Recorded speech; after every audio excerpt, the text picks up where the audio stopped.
విజయనగరం వీధిలో బేతనియా చర్చిలో పాస్టర్ల మధ్య వివాదం తలెత్తింది. దేవుని యొక్క మహాకృపలందరికీ కూడా ఈ వీడియోకి స్వాగతం పలుకుతున్నాను. కడప జిల్లా పొద్దుటూరు ప్రాంతంలో ఉన్నటువంటి బేతనియా చర్చ్ తాళం వేశారు. ఆదివారం ఆరాధన చేసుకోవడం అవకాశం లేకుండా రోడ్ల పైన ప్రార్థన చేసుకుంటూ అక్కడికి వచ్చినటువంటి పాస్టర్స్ పోటీ పడుతూ ఎఫ్రాయిం నేను వెళ్ళను, నాకు లెటర్ వచ్చేంత వరకు లేక వేరే దగ్గర పోస్టింగ్ వెళ్ళేంత వరకు నేను ఎక్కడే ఉంటానని చెప్పేసి, ఎవరు రాకూడదని చెప్పేసి పాత పాస్టర్ గారు కొత్త పాస్టర్ గారిని రానివ్వకుండా తాళం వేశాడు. ఈ ఘటనలో అక్కడున్న విశ్వాసులందరూ కూడా చాలామంది బయటకు వచ్చి ధర్నాకు దిగారు.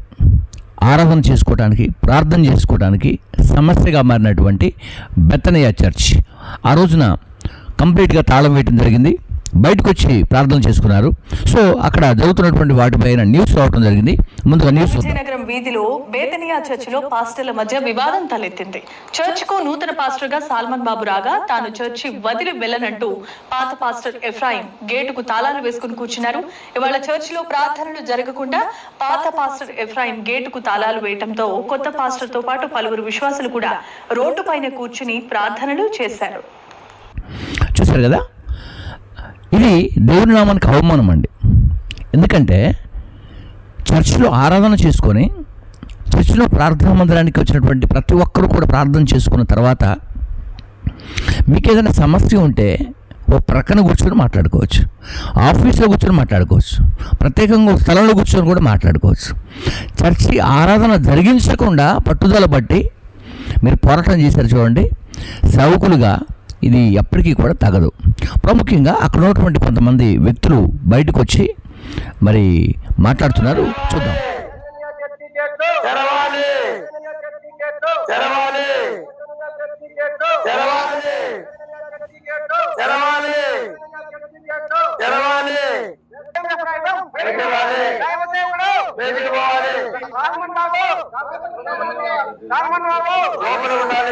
రైట్, చూస్తారు కదా.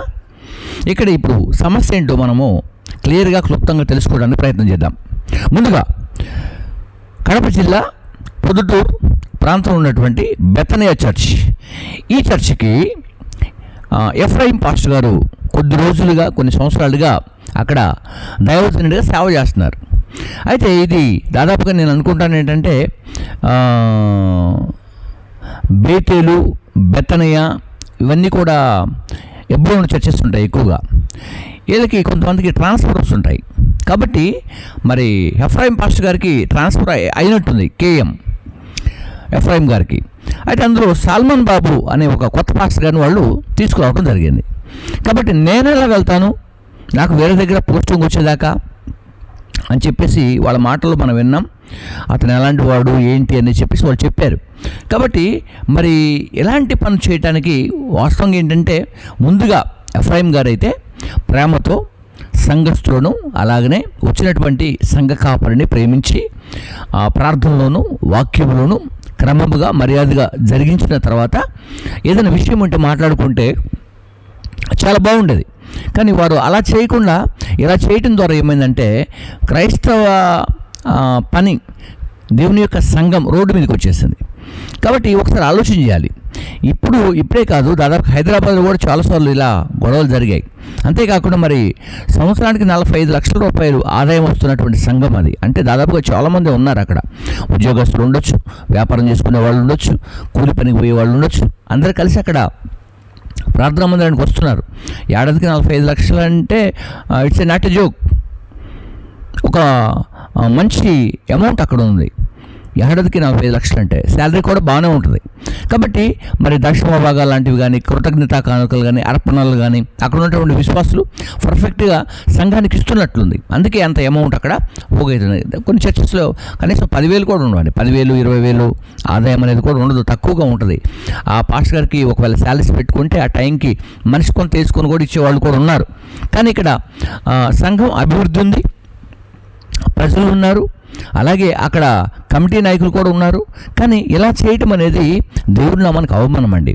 బైబిల్ ఏం తెలియజేస్తుంటే ఇది నా మందిరం, దీంట్లో ఏముండాలి, ఇది నా ప్రార్థనా మందిరం. ఇప్పుడు అక్కడ గమనించండి, యేసుక్రీస్తు వారు ఆ మందిరం దగ్గర ఉన్నటువంటి పావురాలను, గువ్వలను, రూకలు మార్చే వాళ్ళని అందరినీ కూడా వెళ్ళగొట్టేసి నా తండ్రి ఇల్లు దేవాలయము, ఇది సకల ప్రజలకు ప్రార్థనా మందిరం అని చెప్పాడు. కాబట్టి ఆదివారం ఆరాధన చేసుకోవడానికి వచ్చినటువంటి వారందరికీ కూడా అవకాశం మరి ఎఫ్రాయిం గారు ఇచ్చుంటే బాగుండేది. ఎందుకంటే తాళం వేయకుండా వాళ్ళందరికీ కూడా సామరస్యంగా ప్రాంపూర్వకంగా అందరిని పిలుచుకొని లోపలికి వచ్చిన తర్వాత వాక్య పరిచర్య అంతా అయిపోయేటప్పుడు, లేకుంటే మీరు సమయం తీసుకొని ఒక 10 నిమిషాలు మాట్లాడి నేను మరి నాకు వేరే చర్చ దగ్గరికి అవకాశం వచ్చేంతవరకు ఇక్కడే ఉంటాను నేను అనేది, ఇట్లాంటి విషయాన్ని ప్రాంపూర్వకంగా మాట్లాడుకుంటే బాగుండేవి. అలా మాట్లాడుకోకపోవటం వల్ల రోడ్డు మీదకి రావడం జరిగింది. ఇది న్యూస్గా మారింది, అనేకులకు తెలిసిపోయింది.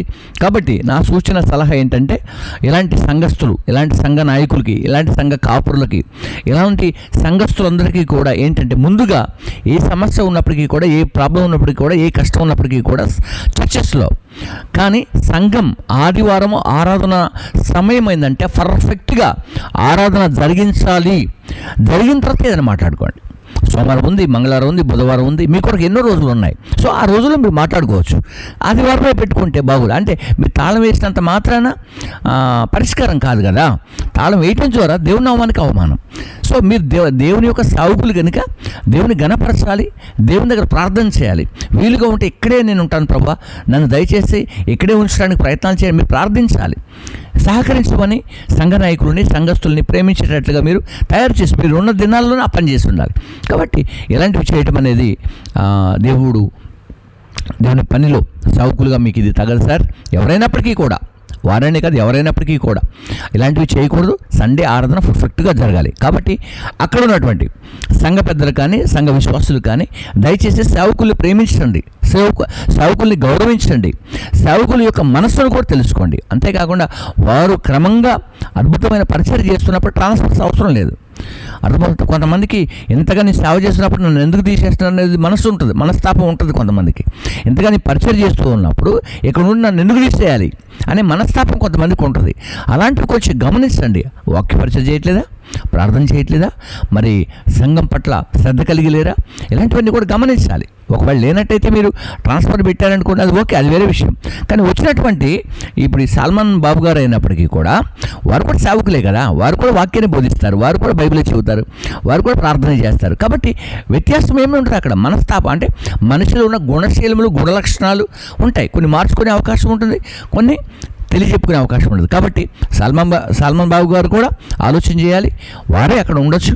కానీ ఎప్పటికైనప్పటికీ కూడా దయచేసి సంఘ బిడ్డలారా, సంఘ సేవకులారా, సంఘంలో ఆరాధనను మాత్రం ఆపకండి దయచేసి.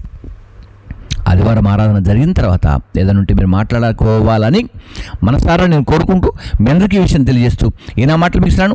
God bless you. ప్రాముఖ్యంగా బెతనియా చర్చి సంఘ విశ్వాసులందరికీ ప్రైజ్ ది లార్డ్. అంతేకాకుండా ఎఫ్రాయిం ఫాస్టర్ గారికి కూడా నేను శుభాలు తెలియజేస్తున్నాను. సార్ దయచేసి దేవుని పనిని మనం ఎవరూ ఆపకూడదు సార్. మనం ఎవరో సార్ ఆపడానికి, ఓకే. మనం కొంతసేపు కనపడి అంతలోనే మాయమైపోయి ఆవిరి వంటి జీవితాలని మనం చెప్పుకుంటుంటాం. సేవకులంగా మనం ఆ పని చేయకూడదు సార్. అలాగే మరి కొత్తగా ఆ ప్రాంతానికి వచ్చే సాల్మన్ బాబు గారికి కూడా నేను అడ్వాన్స్ కంగ్రాట్స్ తెలియజేస్తున్నాను. ఆ ప్రాంతంలో ఇలాంటివి మరొకసారి రాకుండా చూసుకోండి. అలాగే సంఘ లీడర్స్ అందరికీ కూడా వన్స్ అగైన్ కంగ్రాట్స్ తెలియజేస్తున్నాను నేను. దయచేసి రోడ్డు ఎక్కకండి, రోడ్డు మీదకి రాకండి. ఏదున్నప్పటికీ కూడా సంఘంలో లోపల మాట్లాడుకోండి. సమస్య ఏదైనా ప్రాక్టికల్గా లోపలుంటే క్లియర్ చేసుకునే విషయాన్ని లోపలనే మాట్లాడుకోండి. దానివల్ల ఏమవుతుందంటే సంఘంలో ఉన్న ప్రతి విశ్వాసికి కూడా ప్రేమ, అనురాగాలు పెరుగుతాయి. ఇప్పుడు మీరు రోడ్డు ఎక్కారనుకోండి, అందులో కొంతమందికైనా సంఘం మీద విరక్తి కలుగుద్ది. మేబీ అక్కడి నుంచి వెళ్ళిపోయే అవకాశాలు కూడా ఉంటాయి. ఇదేంద్ర బాబు ఇట్లా జరుగుతూ ఉంది కాబట్టి ఇలా జరగడం మనకు కూడా మంచిది అని చెప్పేసి వెళ్ళిపోయే అవకాశాలు కూడా ఉంటాయి. కాబట్టి ఈ విషయాన్ని కూడా మీరు గమనించాలని మనస్ఫూర్తిగా నేను కోరుకుంటూ ఈ మాటలను ముగిస్తున్నాను. God bless you. అందరికీ కూడా శుభాలు.